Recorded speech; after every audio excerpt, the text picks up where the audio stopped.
Hello, and welcome to the third session for today. I hope you enjoyed yourself and found the previous two panel discussion featuring Southeast Asia unicorns and cybersecurity expert informative and relevant. My name is Agustin, and I'm the program manager of Block 71 Indonesia, a tech ecosystem and a global connector to support your entrepreneurial journey. Welcome to the data-driven insight into Asia's on-demand entertainment economy. Today, I'm very excited to present to you two keynote speakers from Tencent Cloud and Razer, who will be presenting behind the habits driving gaming, esports, and streaming services. The first speaker is Mr. Kenneth Xiao. Kenneth is currently the Regional Director for Southeast Asia and General Manager at Tencent Cloud International Singapore. He has more than 22 years of experience in the IT industries, and prior to working with Tencent, Kenneth held various leadership roles in Google Cloud, Cisco, and Intel. He will be delivering a keynote presentation on the rising demand of video streaming in Asia's entertainment industry. And if you have any comments or questions, feel free to post it on the chat box below. Now, please welcome Mr. Kenneth Xiao. Hi, good afternoon, everybody. Warm welcome to everybody to this discussion topic around the rising demand of video streaming in the Asia's entertainment industry. Very pleased, very honored to be here. My name is Ken Xiao. I'm the Regional Director for Southeast Asia and the General Manager for Singapore at Tencent Cloud International. Again, very pleased to meet all of you. So I'm just going to be sharing a couple of key highlights. And again, because of the interest of time, some of my slides might go a little bit quicker. But again, you're very welcome to contact me after this call if you have any questions. Okay, let me just move on. Right, let me just talk about some of the key areas that we're observing in the market. And we're really seeing some tectonic shift in the industry across the board with regards to live streaming, right? OTT, which is over the top media services, has been in use for quite some time now. So and again, a lot of these different pillars, I'll talk a little bit more in greater details. But OTT, right now we have more than 400 million people now using OTT video streaming services across the Asia Pac region, right? And then multiple players that's playing in this space. From a gaming standpoint, we do have a number of gaming solutions that Tencent has brought to the market. In fact, Tencent is one of the biggest gaming service provider in the world. And the number of video gamers are now collectively across the board approaching 3 billion users globally. And APAC is actually at the heart of it, where we're responsible for more than half of that growth. Live commerce is another area that we're seeing huge growth and seeing a big shift in terms of how live video streaming is being used. So live commerce is a term that's used to describe the combination of streaming video and e-commerce, and is really revolutionizing the whole retail industry and changing, more importantly, the consumer shopping habits. We'll do a little bit of deep dive later on this as well.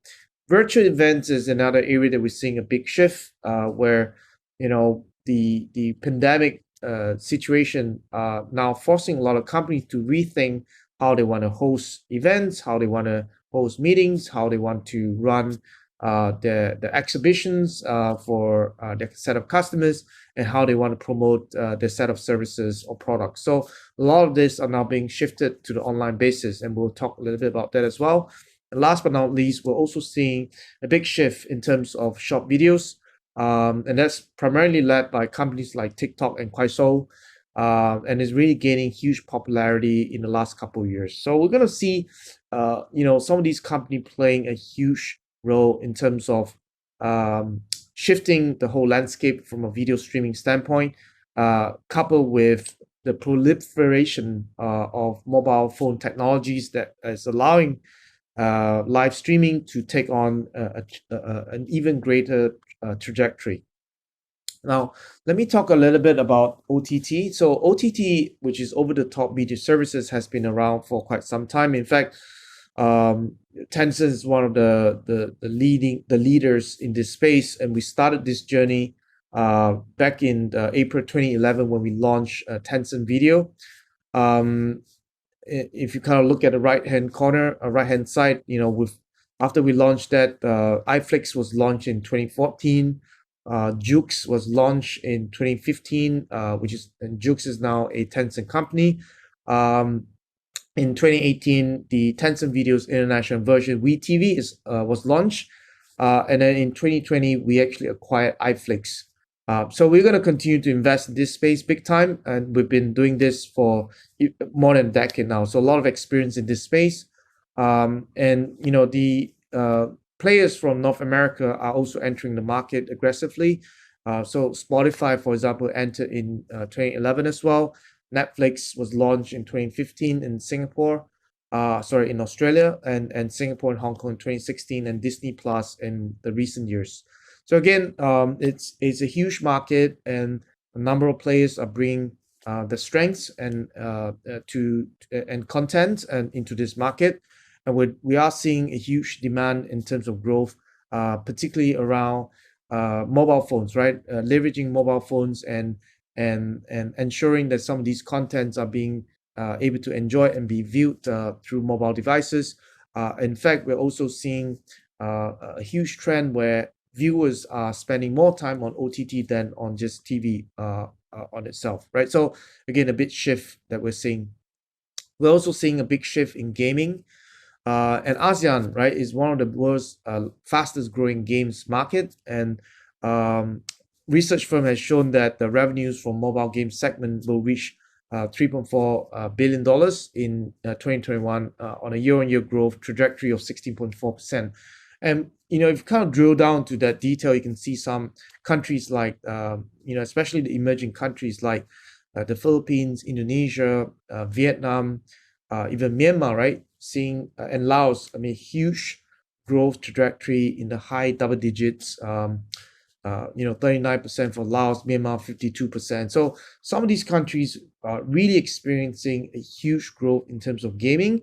And along with gaming, the ability to enjoy esports, for example, right, which is a form of gaming that involves video streaming, taking a whole new level to the next level.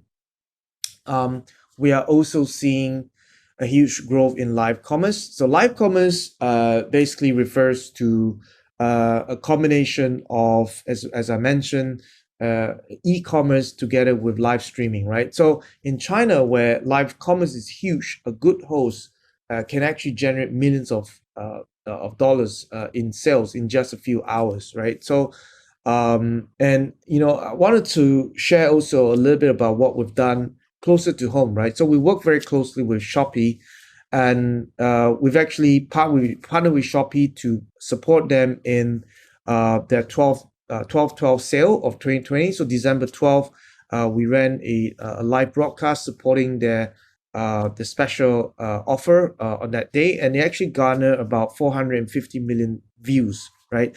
And the number of in-app games played reached 2.7 billion people. So in 2020, the average daily viewing time of the entire Shopee live site has increased 15 times, right?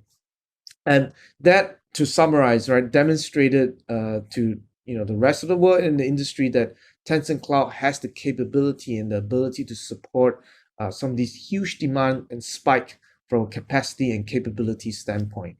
There are a number of players in the e-commerce space that's moved aggressively in live commerce. Started with Moku in 2016, Taobao and Lazada in 2016 and 2018 respectively. And definitely we're seeing this huge investment in this area with Shopee, really taking live commerce to the next level. We're also seeing virtual events taking on, a very increased traction and phase in this, especially in this current pandemic world. So, companies are now kind of rethinking and reshaping how they run their internal team meetings. They're shifting some of the online training, and even in schools, they're moving some of this into online classroom setup. performances and concerts are now being done online, right? So instead of an on-site concert, increasingly we're seeing a lot of these being moved into a streaming on a virtual basis through live streaming. And last but not least, we're also seeing online exhibition, right? So in the past, where you need to go into exhibition hall to, for example, view a car, you can now go into online exhibition and look at a product that you're interested in and make a purchase from there. There are a number of players. I do want to point out there are a number of players in this space. I think people in Singapore is fairly familiar with Zoom. Microsoft has their Teams and Google has their Google Meet. I think where Tencent really differentiates itself, right, is really the fact that we meet customer where they are, so we don't actually require customers to change their entire mail collaboration productivity platform. And if a customer decides to really just embrace video streaming and want to kind of take that to the next level, Tencent's meeting solution can actually provide that ability for them to adopt the SaaS product, software as a service product, very quickly and adopt it across the organization. Um, Quick word on short video as well. Short video, again, as I mentioned, it's really taking the industry by storm. Now, a lot of people are going to short video to look at news, to look at entertainment, to just be, to be entertained, right? For example, and we're also seeing a huge shift during the height of COVID-19, where people are locked down from home, where people are just going to some of these short videos to either get entertained, kill time, get information very quickly, and even look for product information that they otherwise may not have access to. So because they previously may need to visit some of these online or some of these stores, but now they are able to kind of look at it from some of these short videos platform. So again, huge shift in the industry. So some of the driving factors, and I'll share some of the observation, is that we're seeing a huge behavioral shift. So 7 in 10 millennials are very likely to watch a video when shopping online, and we're seeing that 8 in 10 found video helpful when they're doing a research. And this behavioral shift will continue, right? Because people are a lot of our folks, the shopping, the folks that are used to kind of shopping in an on-site basis are now forced to do it on an online basis, and the millennials that are now entering the workforce, right? They are also embracing some of these technologies because that makes their life a lot easier, especially when they're not able to kind of visit some of these on-site shops, but that they can actually obtain some of this information very quickly from an online basis. So we're seeing definitely a behavioral shift. We're seeing greater technology penetration. So at the end of 2019, for example, 2.8 billion people in Asia Pacific are already subscribed to mobile services, accounting for 66% of the population. So we're seeing a greater proliferation of mobile devices, especially as mobile devices are becoming increasingly affordable. So consequently, with greater access to mobile devices, greater access to network connectivity, there's also going to be a greater demand for some of these video streaming services. And last but not least, right, some of the what we have also seen is that the social distancing policies are forcing people to kind of reimagine how they can access some of these services, be it gaming or live commerce. So again, the fact that they're not able to go into a shop, for example, right, to do the usual shopping, or to go into a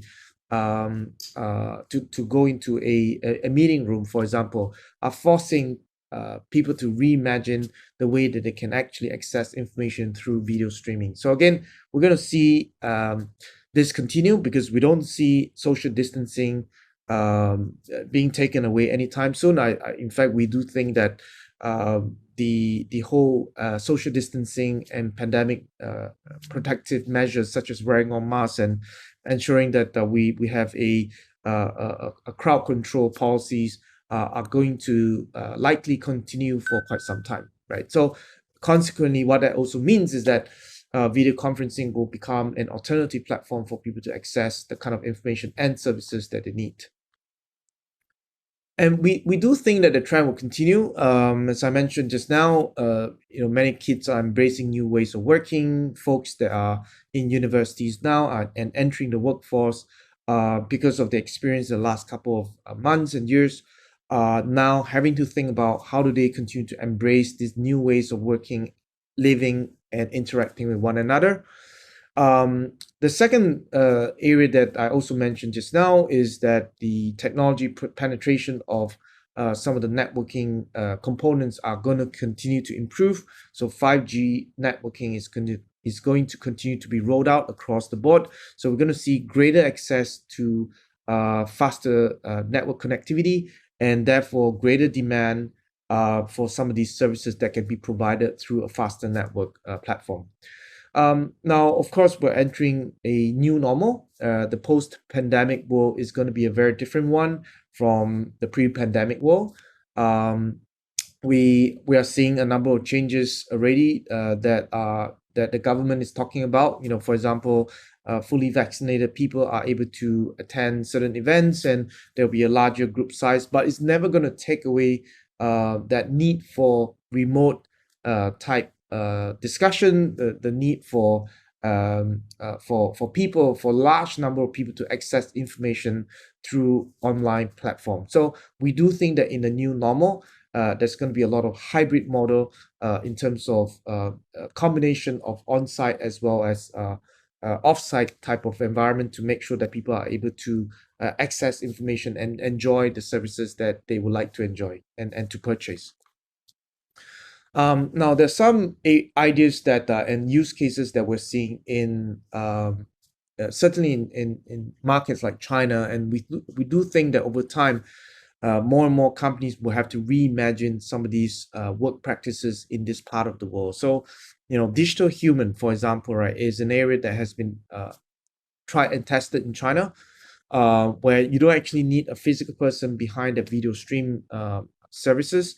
So you can actually have an avatar that's talking, that's powered by artificial intelligence.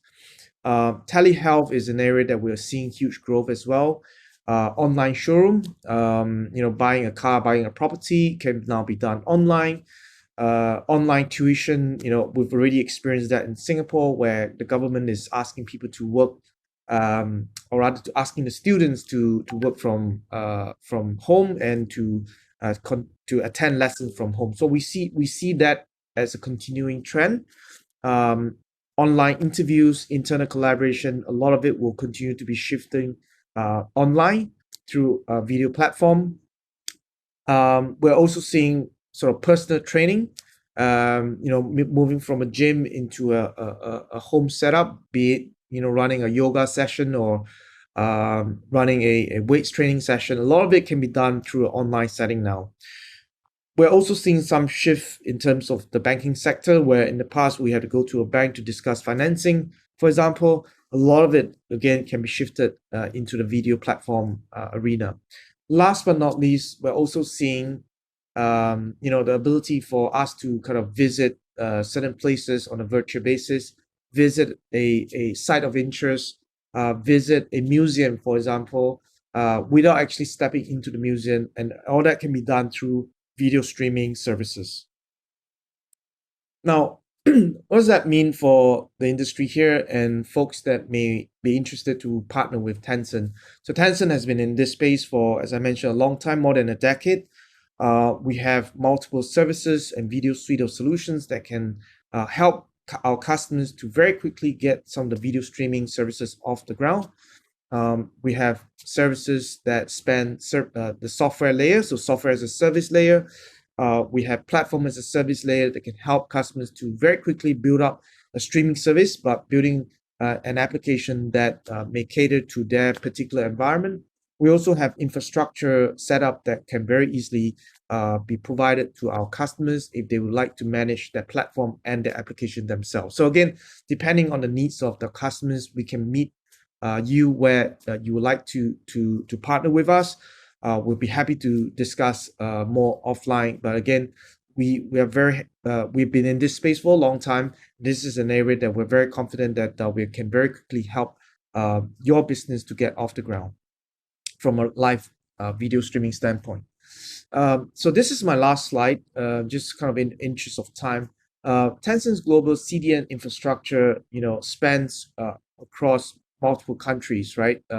Across the Asia Pac region, Middle East, Africa, North America, Europe, and South America, and Australia. So I won't read out all the countries, but again, from a CDN infrastructure standpoint, we have over 2,100 CDN nodes, 150 terabits per second plus bandwidth across 70 plus countries and regions. So again, huge investment in the CDN infrastructure is something that we continue to look at investing. We would love to share with you more offline, and again to look at where we can help you. And again, bring a lot of the experience that we've accumulated over the last decade or so to your business. So this is my last slide.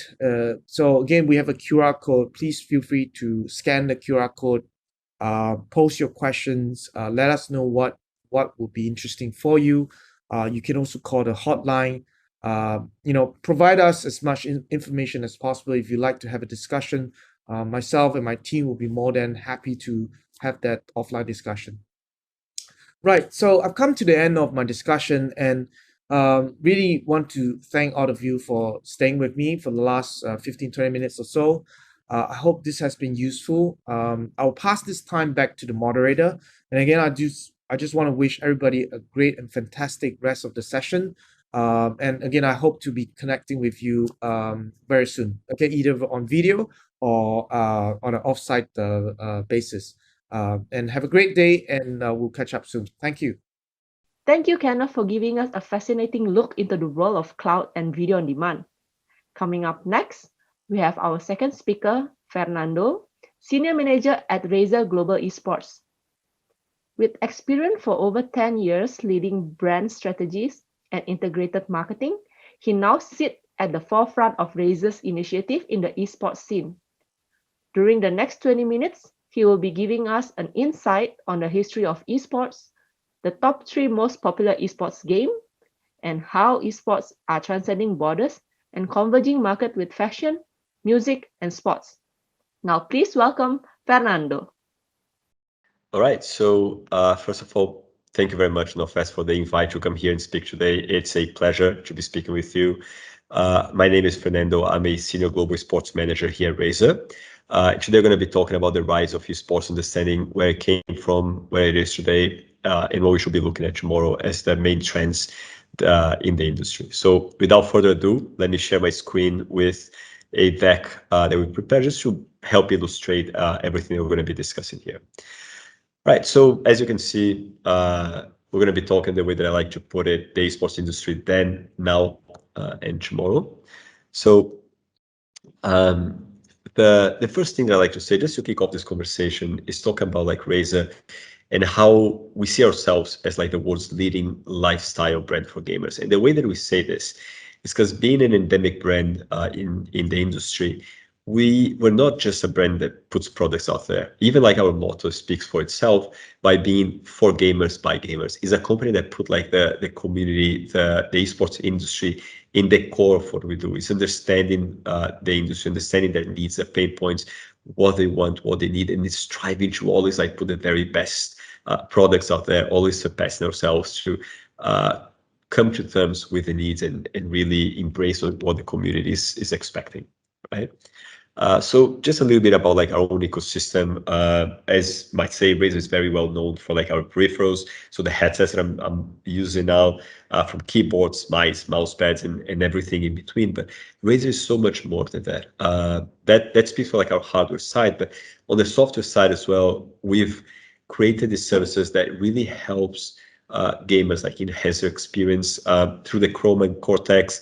It's more like this immersive, much more enjoyable experience for gamers when they're like really enjoying like their passion points in life, right? And then just going through very quickly on the third layer, on the third leg of our ecosystem, as we like to put it, is the services. So the payment solutions, Razer Gold, Razer Silver, is really embracing the community, understanding that some of them, even for whatever reasons they don't have a credit card, they can still consume and be a part of like the esports community, building their own personality within the space as they did videos. So all of this is really trying to understand all the things that like the community is expecting, needs and wants, and try to deliver to them and really surpassing it and getting better time after time, right?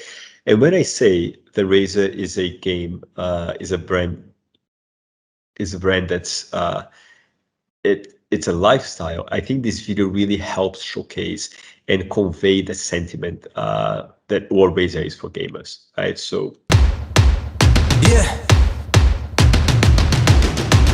I'm ready to play now. Put me in the game now. I came here to prove it. I'm ready to do it. I can't be afraid now. Put me on the stage now. I'm ready to rage now. I feel like an animal stuck in a cage and I'm ready to break out. My town, my crown, we know what it takes to be reaching the top. My time, none of you people can tell me to stop. My town, my crown, we know what it takes to be reaching the top. We reaching the top, we reaching the top. We know what it takes to be reaching the top. So yeah, I think this video really helps illustrate what I was saying when we say that it's a lifestyle, right? Razer doesn't have like users or consumers. Razer has fans, and I think that's the level of connection that Razer was able to build in the industry, and it really speaks and values what the brand has built thus far. So taking this presentation further, I love this slide because it helps so many of like the very common questions that people get when they start to look into esports, especially like when they're very familiar with the space. And those are things we're going to be looking into. I'll be trying to answer like throughout the presentation, but some very common questions that we get is like Clarissa here, wanting to know how esports became what it is today, right? Or Herman asking if esports is all about these big prizes and this record-breaking viewership, or even Tank, who wants to know what is the role that brands play in shaping the industry, right? Or Christine, who is already like an avid player, know the industry inside and out, but is asking if there's like any movements towards like equality and inclusion in esports. So I'm going to be looking into some of these questions as well and try to answer them as we go through this presentation. So let us get started with then and taking a quick trip back in time. So I selected here just a few key milestones that helps us understand the evolution of the history in esports, just because it's important to understand the whole foundation on where we are today. Of course, there's so many more milestones to this, but in a very quick take here, the very first summit was in 1972 in Stanford University, but the 1980 Atari Space Invaders was the first recorded one. It registered over like 10,000 participants, with a grand final being played in New York, but it was a competition based in the highest score, right? Then you moved into like 1997, which the biggest advent for this was the very first 1v1 tournament to take place.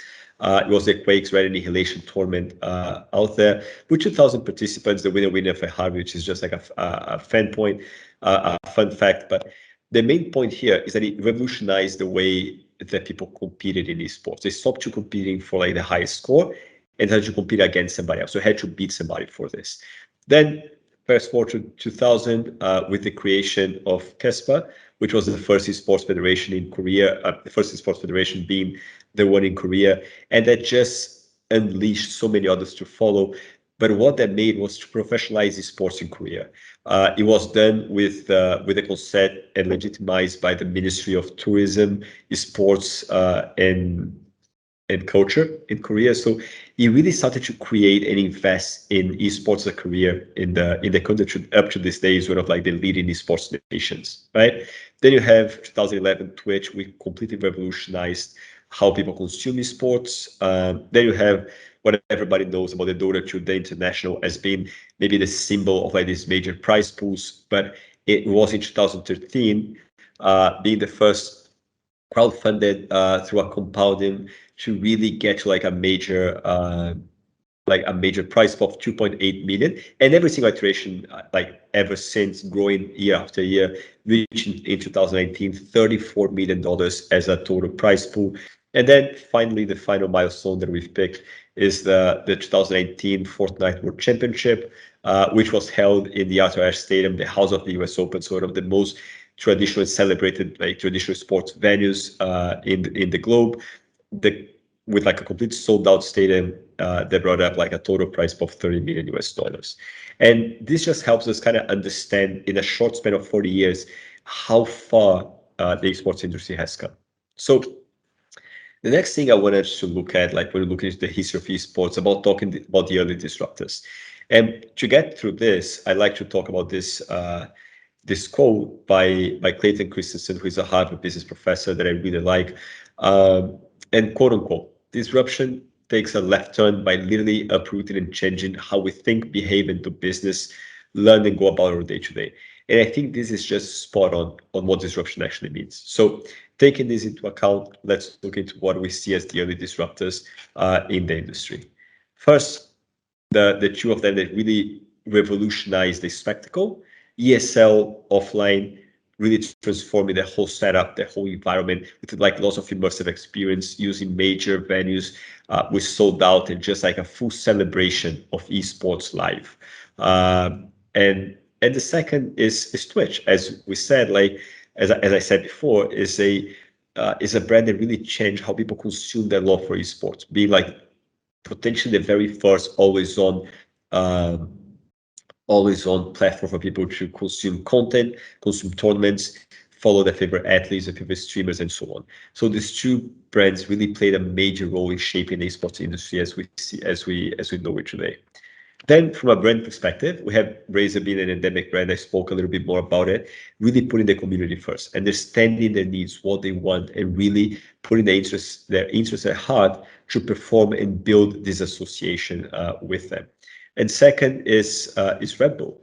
Red Bull being a non-endemic brand and understanding what the fans are looking for. They didn't just limit themselves to sponsoring the tournament here or there. They varied their touch points with the community, so they were able to engage with their favorite players, with their favorite teams, with their favorite tournaments, to this wide variety of touch points that Red Bull created through having their own tournaments, professional teams, athletes that they sponsored, and everything in between. It's just a company that understood what the community was from within, and as they do with every extreme sport that they are part of, they dive like head first. Now, taking a look into where the industry is today, let's take a look at what it looks like. So this study by Newzoo just helps us set these massive numbers and understand the size of esports, right? It's Newzoo identifies a $1.1 billion mark in 2020. Well, massive. It's going to reach, as a projection, 646 million total audience by 2023, with a year-on-year growth of like 15.7%. Those numbers they're almost unrealistic for something that we've seen is only 40 years old. From these very, very early ages, and it grew like through the digital age, right? So when we go a little further here and try to take a look at the behavioral aspect of this, we have, and for me that's the key data point in the entire like talk I'm giving to you guys now, is that 62% of the age 18-year-olds consider gaming their favorite hobby. I'm not talking 62% out of the ones that are already like fans of esports. I'm talking a cut of the entire age 18-year-olds like worldwide. And this just doesn't speak about, oh, there's like a millennial Gen Z demographic. Yes, we know that, but this data point speaks and advocates for the future of esports. It almost like proves that that's not like a passing trend. That's here to stay. And when we talk about this community being like very engaged and all of that, what we mean by engaged, and I think this data point summarizes this so well, is that they spend an average of 100 minutes every single day watching their favorite like watching esports, like be it their favorite tournaments, players, teams, whatever like it is, the content that they like to consume or how they want to spend their time with is 100 minutes a day. Like, what other sports or entertainment can actually deliver that? Like that set of the level of engagement, the level of commitment from the fans, right? And just to help illustrate this, those were the three most watched games in 2019.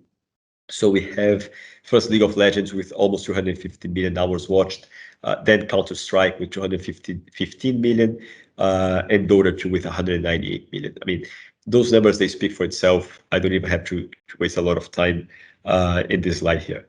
Now, we've seen all these numbers and they represent the size of the industry, but I like to think, or I like to take an approach that also showcases how the world is reacting to esports, to the rise of esports, right? And that is, and I'll do that like through some fun facts.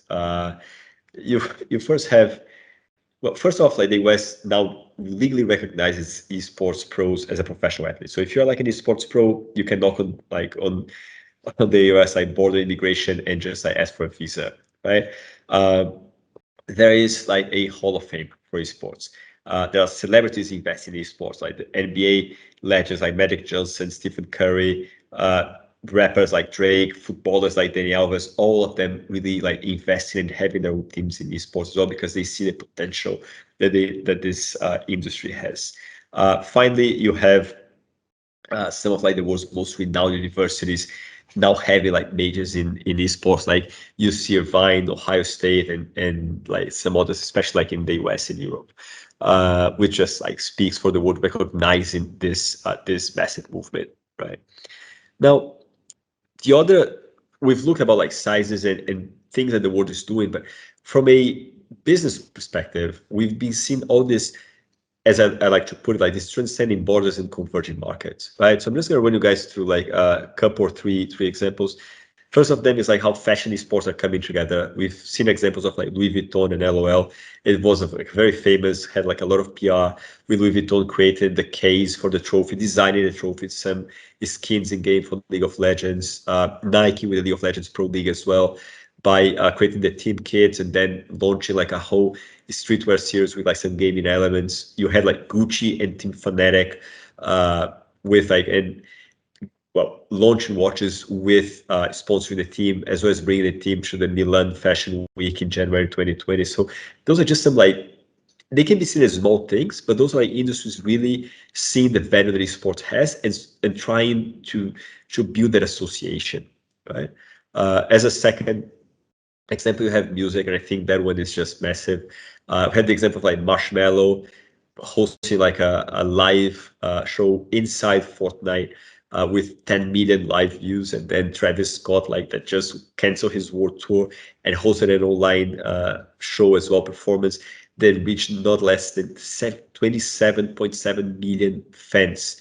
And I think that is just, I mean, this for me, it blows my mind, because those numbers are massive. Are people tuning in, going live into the game to watch somebody perform? And it's not like 100,000 people, which would already be significant. It's 27 million people, right? And then we have like traditional sports and esports, which is sort of like a closer relationship. We've seen the example of like Williams Racing and Razer. We sponsor like lots of teams, esports teams that we call like the team races, like the roster of teams that we support. And we also like do something on the traditional sports side, like with Williams Racing being one of them. We have examples of Face Clan, which is a US esports organization and content creators doing partnerships with Man City, with NFL, and that, I mean, that just kind of legitimizes all this like worlds converging. Right? Now, if we take a step now just to look into the trends, and I'll try not to prolong myself too much. What does the future hold now that we've seen everything is good in the industry today and where it came to be now? So first of them is media, and I think that's a massive one, because it's been a rise in traditional media outlets embracing esports content. And we've seen examples of like BBC broadcasting the UK League of Legends Championship. We've seen ESPN, Disney, TBS, Fox, CBS, all of them including esports in their grid, or filling up the grid that out of the blue during the onset of the pandemic, stopped having all this live events to showcase, and then they resorted to esports with breaking records of viewership, and it's just starting to gain more and more real estate within the grid of the traditional media outlets, right? Which is also helping to build like a penetration to older audiences for esports as well. Now, The second trend is the future is mobile. And I think that's one of the main trends for what we're going to be discussing here. First, data points that illustrate this: 77% of every app downloaded in 2020 were for mobile games. We've also seen an increase in app spending of up to 25% globally in 2020. And out of those, 70% of all app spending in mobile was in games. That's done by a study by App Annie. And for me, that's massive because, as we see on the second bullet point, accessibility transformed mobile to like a cross-generation phenomenon. And by this high accessibility, every single person holding a smartphone is a potential gamer as well. And then leading regions on the rise of esports, which is mobile is being the driving force behind the growth of esports during the pandemic, are like Southeast Asia, India, and Brazil are like the leading regions behind this as well. Now, two more trends I wanted to bring to you before we close this session and open up for questions is the future is health and wellness. This for me is massive because with the growth of the industry and athletes having to perform in such a peak performance at a high level, they go through a lot of stress. They have a lot of injuries. So you started to see a lot of different organizations looking into ways to prevent that and tackle that issue. You see, so Cloud9 with a partnership to like Kaiser Permanente, being like a program for like presence of mind, helping like a whole mindset program to diminish the stress levels, hyper focus, and increase performance through this. You had FlyQuest, which is a US esports generation, a partnership as well with EG and BookQuest, who literally planted 100 trees for every win that they had. And with EG, they transformed the FlyQuest to like the trees to like a BookQuest, which was like donating education scholarships and books to people in need. And those are just fascinating because those are the esports teams looking into the needs of the society and trying to find ways to tackle and help the community, right? And then lastly is like the Razer Wellness campaign. I cannot disclose much. Is about to be announced, so please keep your ears peeled because it's going to be released soon. It's going to be a very beautiful program to embrace the whole community of esports and help educate them on the need for like wellness and how to tackle and live a healthier and better life. Then we have the diversity and inclusion. I think that's a society-wide issue, but we started to see a few movements of like a few teams. G-Star Gaming with like an all-women team, Evil Geniuses with a co-ed Valorant one, and we'll start to see more and more movements towards like inclusion and diversity. And then finally, as a last trend, is purpose. We've seen the whole idea of you need of people like you have to mean something. You have to add value to the society, to the sports community, and that's how brands will come in, and the community is going to embrace them. We do this through Razer. We have the Razer Invitational, which is our own flag of events that we try to create a celebration for esports, connecting the whole industry from amateurs, enthusiasts, all the way to pros, and giving people a platform to celebrate their love for the sport, for the game, as well as competing at a high level and eventually pursuing a career in esports. And we see more and more of this. So find the purpose that connects with the audience, and that will be a very beautiful way for you to come into the space and really connect on a deep level with the esports world. So with this, I'll close. That was the end of the presentation, and now I'll open up for some Q&As, and I'll see you in the chat box. Thank you very much. Thank you, Fernando and Kenneth, for the thought-provoking presentation, and thank you to you too for tuning in to InnovFest. I hope you have gained an insight into the world of esports and video streaming in Asia. Coming up next, a fireside chat session with NUS professor on carbon economy. My name is Agustin, signing off from InnovFest, inspiring innovation in Asia. Bye-bye.